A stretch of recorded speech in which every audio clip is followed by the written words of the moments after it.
and welcome to another Cornerstone Conversation, a continuing series from the American Cornerstone Institute. I am Eric Blankenstein, the Director of Policy at American Cornerstone. Today, we will be talking about affordable housing and the impact that government programs can have on the price and availability of housing. We are joined today by Senator Todd Young. Senator Young represents Indiana in the United States Senate. He graduated with honors from the United States Naval Academy in 1995 and accepted a commission in the U.S. Marine Corps. In 2000, Senator Young was honorably discharged from the Marine Corps as a captain. While serving in the Marines and working as a business consultant, he earned an MBA and his law degree. In 2010, he ran for Congress and served 3 terms representing Indiana's 9th District. He was elected to the U.S. Senate in 2016. And as always, we are also joined today by Dr. Ben Carson, world-renowned neurosurgeon, author, Presidential Medal of Freedom recipient, 17th Secretary of HUD, and founder and chairman of the American Cornerstone Institute. Gentlemen, thank you for being here today. Secretary Carson, as you know, affordable housing is a very important issue in this country and something that is impacting Americans more and more. Would you like to get us started with some general thoughts? Well, first of all, I want to thank Senator Young, not only for his service as a senator, as a congressman, but also for serving in the Marine Corps and for joining us here today. Now, this is a very important topic. When we talk about the American dream, part of that is about home ownership. And it's something that we've always strived to present as a goal in life. And yet, the latest statistics indicate that there are about 37.1 million United States households that are cost burdened, meaning that they spend a third of their income on housing. That's a lot of people. And 17.6 million who are severely cost burdened, which means they spend 50% or more on housing. That's very, very difficult. It's even more difficult when it comes to renters. About 46% of renters are cost burdened versus 21% of homeowners overall when you break those statistics down. And the good news, if there's any good news in that, is that the number of cost burdened households is down about 1.7 million families since it peaked in 2017. So there has been progress, but we need to make a lot of progress, and we need to take it out of the political sphere and agree upon what things need to be done, and so that we can continue those across administrations rather than swinging back and forth, stopping and starting, and not making progressive progress. That's a real problem. But one of the issues, of course, when it comes to affordable housing is, even though the technology has improved significantly in terms of tiny houses, container houses, accessory dwelling units, etc., there still are a lot of regulatory barriers that prevent them from being utilized widely. And I think that's going to be a major area where we can potentially make some progress, but it has to be done in conjunction with the state and local authorities. It can't just be a federal mandate. And I think there's room for optimism here. Obviously, we do have to be careful about the tendency to want to just throw money at the problem. And that doesn't work in the long run, and it increases our national debt. And there seems to be some feeling in Congress these days that you can just spend, and there's no consequences for it. But of course, somebody's going to have to pay for that. And if it's not us, it's going to be our children and our grandchildren. It's going to dramatically impact their quality of life. So we need to be able to take all that into consideration when we talk about this topic of affordable housing. Senator Young, I know affordable housing is an important issue for you. What brought that to your attention, and why did you choose that to focus on? Well, thank you, Eric, and thank you to American Cornerstone and to Dr. Carson. It really is a privilege and an honor to be with him today, and appreciate his service as secretary. I came to the issue of affordable housing by happenstance. There was some intentionality to my spending half of my time back in the state of Indiana visiting low-income geographies. I spent literally half of my time geolocating the areas of my state that I represent that had high levels of public assistance, low levels of business creation, low rates of high school matriculation, various other factors. And I would convene roundtables sessions with some of the community leaders and local business leaders and residents. And I asked them what they wanted from their government, what their concerns were, what their life challenges, and what opportunities they saw for themselves. And a number of different things emerged from those conversations, which helped inform an agenda we now call my Fair Shot agenda. But one of the things I didn't anticipate was this issue of housing affordability. It impacts the lives of urban and rural populations, of Black and white Americans, and all other races and ethnicities. And I found that it was foundational, as Dr. Carson and I talked about the foundational principles of our republic and the importance of beginning with those. Housing affordability impacts where one lives and therefore has civic implications and social implications. It also has economic implications beyond the structure itself and the housing sector itself. If one can't find housing located where the jobs are or next to the metro stop, then your labor markets aren't going to work efficiently and effectively. It has health implications.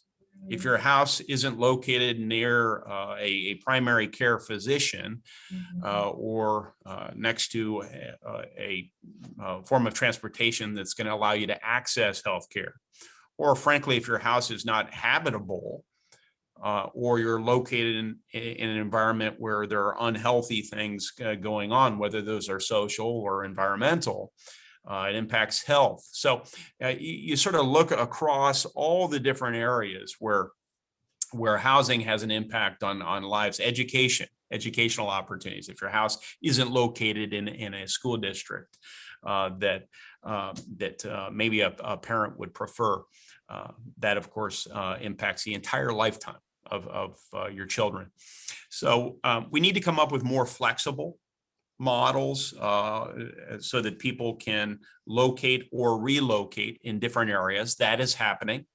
There are innovators and dreamers and doers out there who are coming up with these models. We need to come up with more cost-effective way of building structures. That too is happening. To the extent we can optimize financing, we need to do that. And as Dr. Carson rightly emphasized, we really need to tangle with these regulatory barriers, which in the main, in my experience, are state and local barriers. But by shining a bright light on the unwise regulatory schemes of land use policies and zoning rules out there, we at the federal government can play a very constructive role. And there's also incentives that we can put forward, or disincentives to the creation of bad regulations.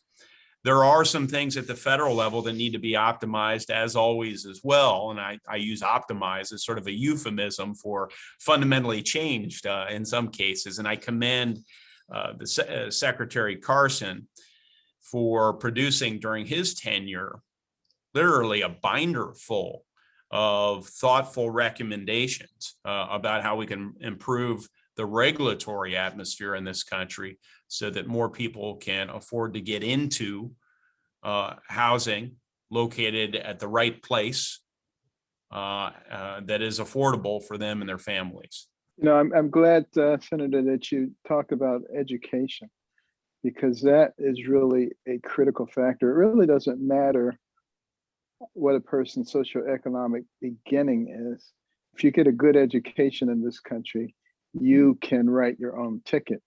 And yet we have an educational system, public educational system, that is dependent upon the economic viability of the community.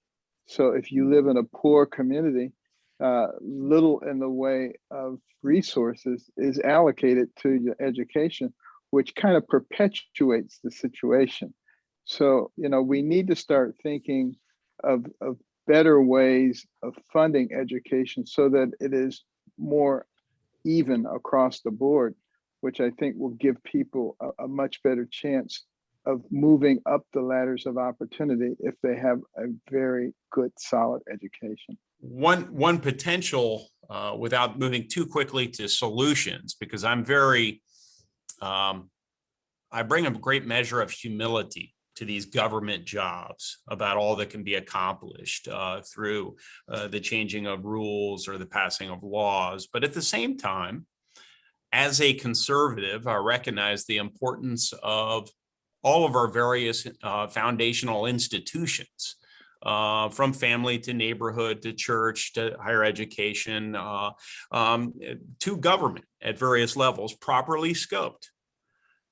And one thing that government can do, I think, constructively moving forward is scale up a voucher program that's been proven to work. And it was during Secretary Carson's tenure that my Housing Choice Voucher Mobility Demonstration Act was signed into law to set up a housing voucher program that was proven to work through the economist Raj Chetty's findings. He actually went back and only in government do you beta test something and not rigorously evaluate it, right?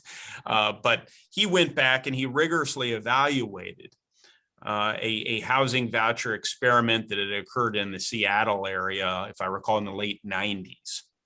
And he found that when you bundle together a housing voucher with some very modestly cost and light touch support services to help a single parents in particular identify neighborhoods, maybe the next neighborhood over or a couple of neighborhoods over that have more social capital, that might have better access to a transit station, that might be a little closer to work, that might be a little safer, that might be in a different school district. Back to education, Dr. Carson. You found far higher rates of marriage, higher rates of college attendance, children attending better college, and parents and children alike earning higher incomes. And so this Congress, I'm working with Senator Van Hollen on that same evidence-based concept to see if we can get that scaled up as public attention focuses more on this issue of housing affordability, because it really does touch so many of these other areas. And there are proven models that if we follow the evidence, like a good scientist or a doctor, we can really meaningfully improve lives. Dr. Carson, Senator Young mentioned the regulatory barriers report that you helped prepare while in your time at HUD. What were your big takeaways from that? What lessons did you learn both in putting it together and as expressed in the final document in terms of what are the regulatory issues that might be implicating unaffordable housing? Well, you know, the regulatory issues kind of wiped out the progress that we've made in terms of being able to develop technology that allows affordable housing to be placed.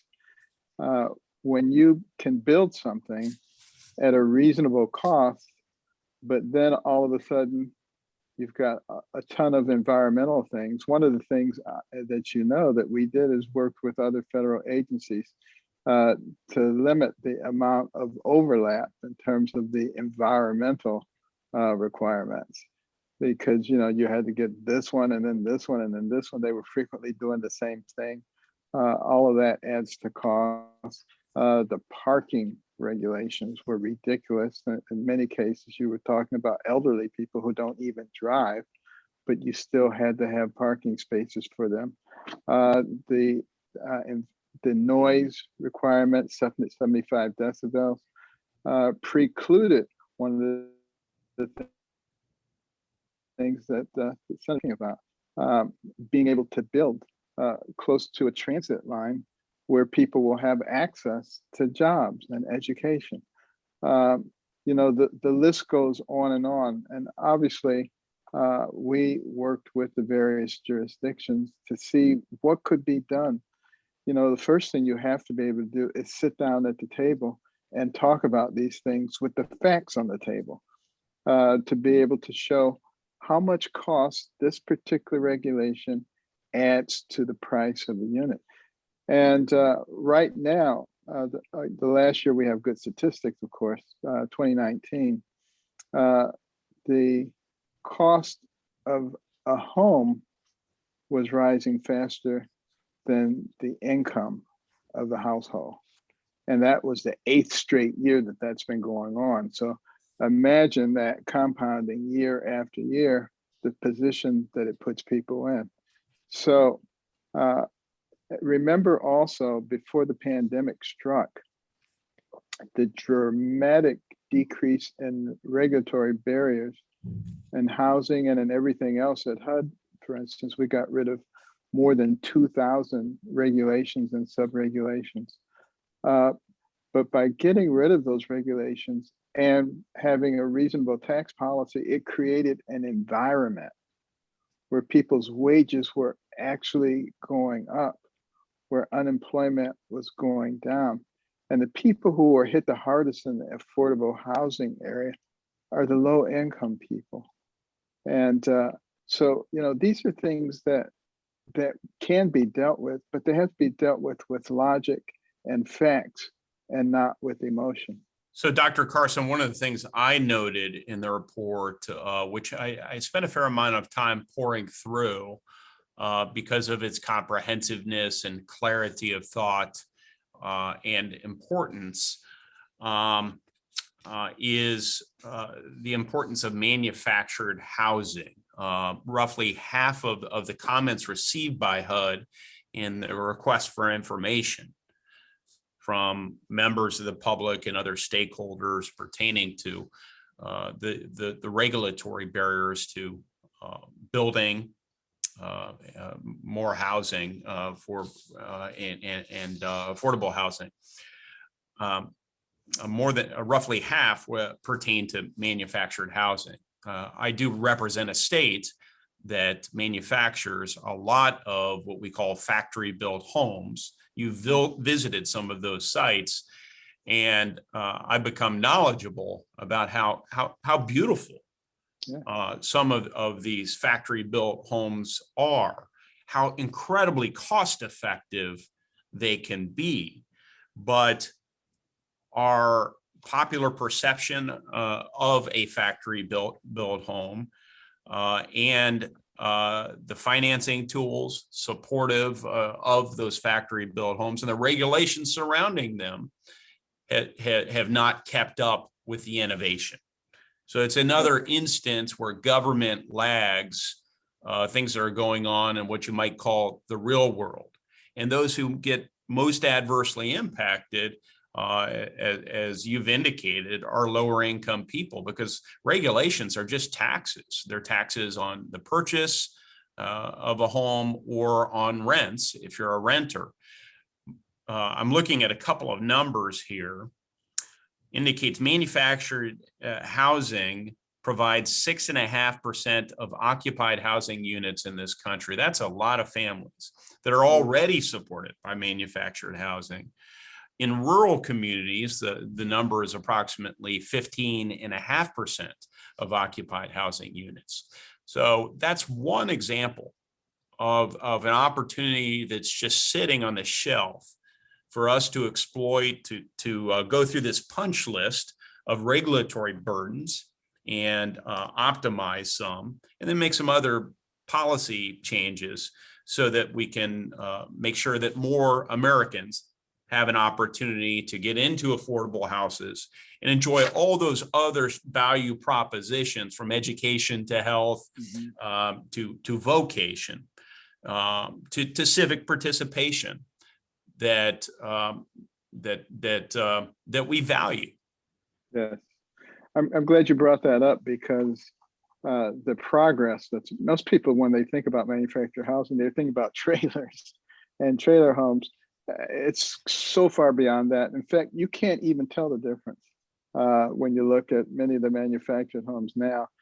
But the other thing that people don't know is that they have a tendency to be much stronger in face of natural disasters, tornadoes and hurricanes. And when there is damage, it's much easier to repair. So there are some real advantages there, but that's another place where we get into another problem, and that is Nimbyism. You know, don't put that in my backyard. But again, they're thinking about trailers and traditional definitions of manufactured homes. And I think if they were able to see some of these products, they would have a very different impression. But at the same time, I do have to mention that it's understandable why people only want certain types of structures built in certain places. But where the divide is with the exclusionary zoning. Sometimes we say we don't want any of these people anywhere nearby. And a lot of times there are beautiful places nearby where you can build mixed income, very nice public-private partnership entities that work very well. But what I found as secretary is the places where that happened is places where you had federal, state, and local governments working together, rather than in places where you had the federal government imposing its will and saying that this is the way it ought to be. We don't really care what you think. You know, that's not really America. And when you work together to do these things, it works extremely well. You know, some people have said, well, you know, President Trump's just trying to protect the suburbs from, you know, racial diversity. Well, anybody who says that obviously doesn't know the statistics, because the suburbs of America, 32% of the suburbs are non-white. So, and there's been particular gains by Hispanics and Blacks. So I think, you know, this is the reason that I always emphasize that people need to be willing to take the facts, take the statistics, put them in the middle of the table, and then sit down and discuss what the potential solutions are based on the facts and not based on ideology. This YIMBY dynamic that you mentioned, Dr. Carson, the yes in my backyard, or the other side of the coin is NIMBY not in my backyard. I'm glad that some of the YIMBY voices are starting to be heard, because here again, there are a number of value propositions that I think are underappreciated. If we exclude the development of housing from certain regions or in entire municipal areas, we foist a burden on the local consumers of product and services, because the labor markets are going to have to adjust in order to attract people from long distances into areas to work. So that's one thing. So the neighbor will be paying in some form or fashion anyway, but the federal taxpayer also is sort of pulled into this local decision, unfortunately.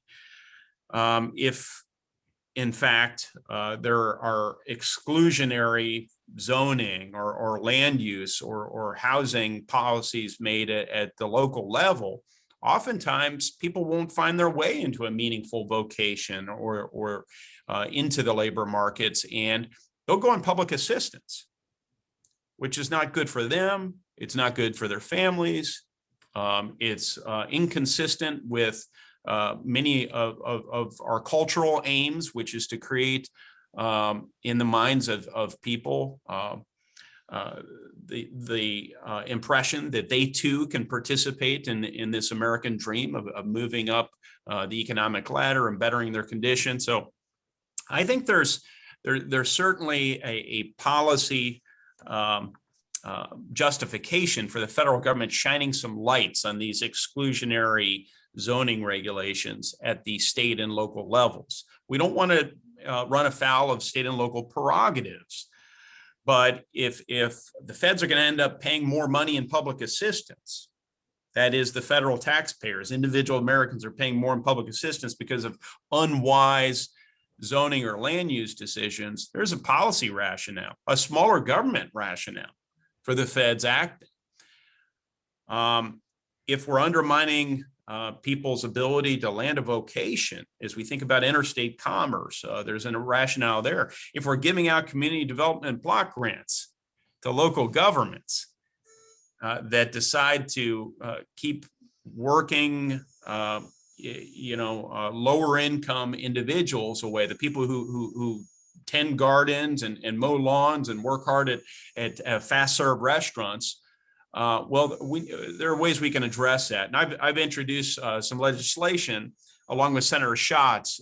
It's called, I think aptly, the YIMBY Act.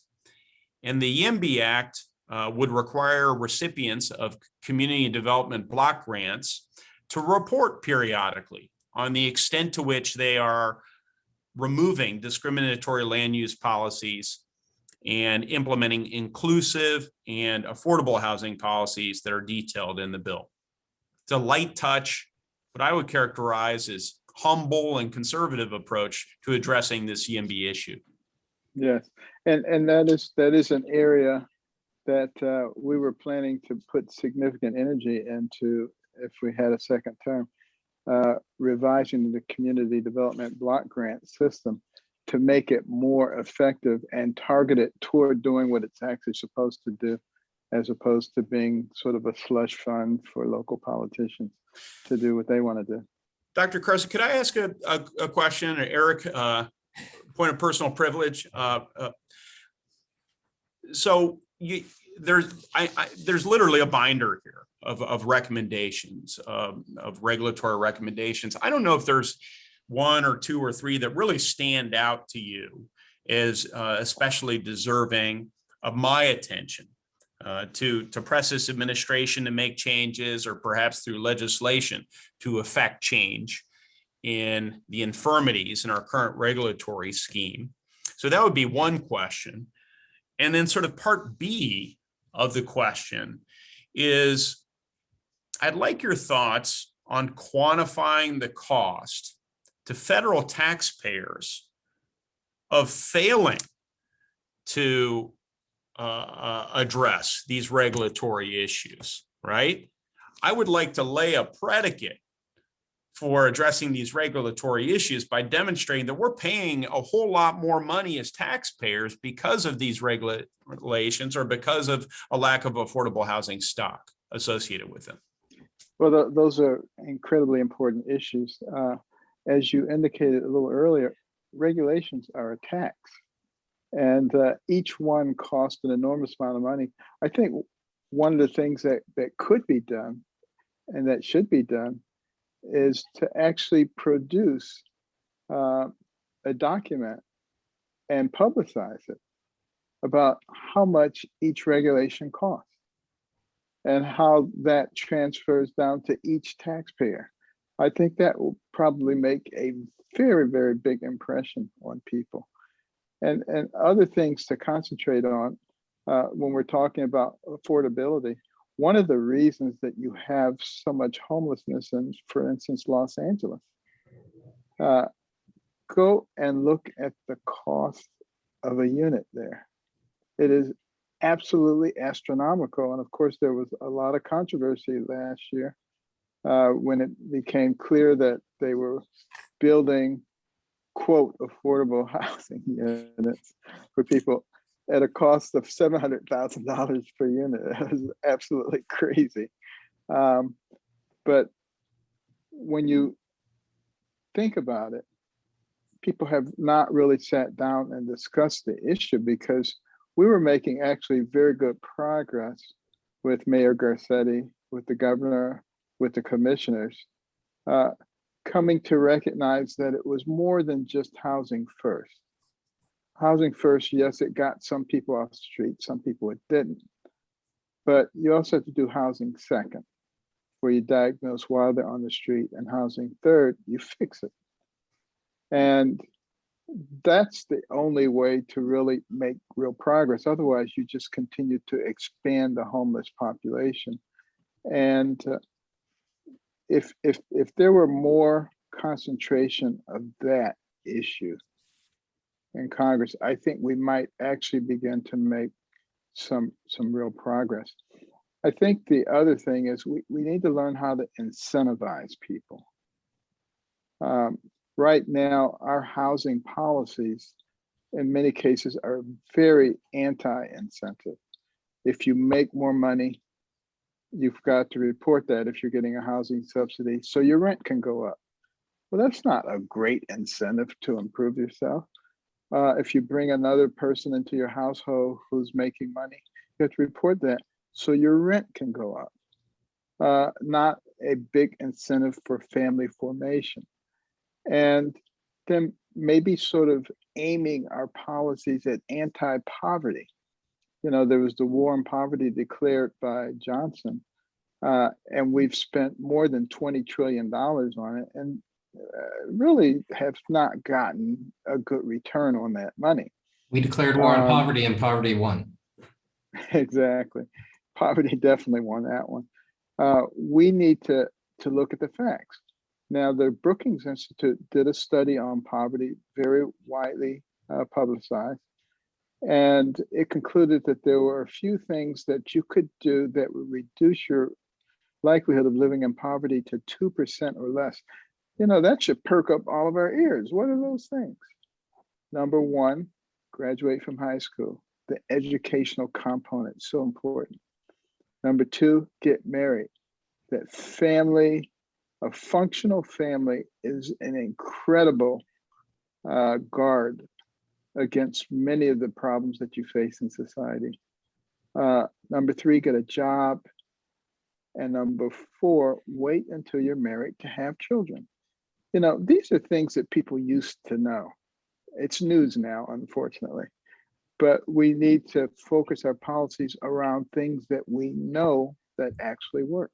Senator Young, as you alluded to earlier, there are a host of federal programs that try to make housing a bit more affordable. You talked about the housing choice vouchers and you wanting to make those mobile so people can move to opportunity. But and when Secretary Carson was at HUD, we also worked on opportunity zones, which was trying to bring opportunity to those people. So there are a number of different ways that federal programs can improve the lives of people and their housing opportunities without necessarily having to change the local regulatory zoning. But Dr. Carson, do you want to take just a couple of minutes, since we're running short on time, to talk about opportunity zones and how that helps alleviate the affordable housing problems in those areas? Well, you know, the opportunity zones is an absolutely fantastic program. And here, for those who might not be familiar with it, was created as a result of the Tax Cut and Jobs Act of 2017.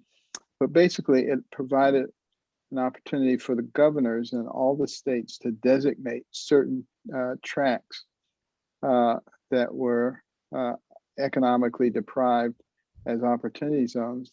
And in those areas, people could invest unrealized capital gains. And if they left them in for 5 years, they get a 10% decrement in the amount of capital gains owed on that original investment. For 7 years, 15%. If you left it in for 10 years, you didn't have to pay any capital gains on the new money that was realized as a result of that investment. And they anticipated that that would attract about $100 billion over a 10-year period. In the first 2 years, it attracted 75 billion, 3/4 of that in just 2 years. 500,000 new jobs, decreased poverty by 11%, projected to lift 1 million people out of poverty. The list goes on.